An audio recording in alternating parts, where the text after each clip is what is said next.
అమృత స్వాద సంధానుడై మరచన్ సురారిసుతుడే తద్విశ్వమున్ భూవర్ అంటారు పోతన గారు. ఇప్పుడు ఆ ఏనుగు 1000 సంవత్సరాలు ముసలి చేత చిక్కబడింది. ఇక తనకై తాను విడిపించుకోలేని స్థితిలోకి వెళ్ళిపోయింది. అప్పుడు ఆ ఏనుగుకి భగవంతుడు జ్ఞాపకం వచ్చారు. అది మనం పట్టుకోవాలి ఇక్కడ.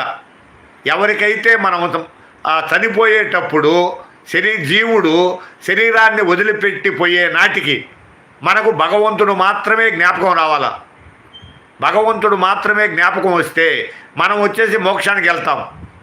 భగవంతుడు జ్ఞాపకం రాలేదనుకో, ఏ డబ్బు లేకపోతే ఏ భార్య బిడ్డలో లేకపోతే ఇంకెవరైనా కానీ జ్ఞాపకం వచ్చారనుకో మనం మోక్షానికి పోం. మనం వచ్చేసి పోయేది నరకానికి. అదే మన గుర్తు.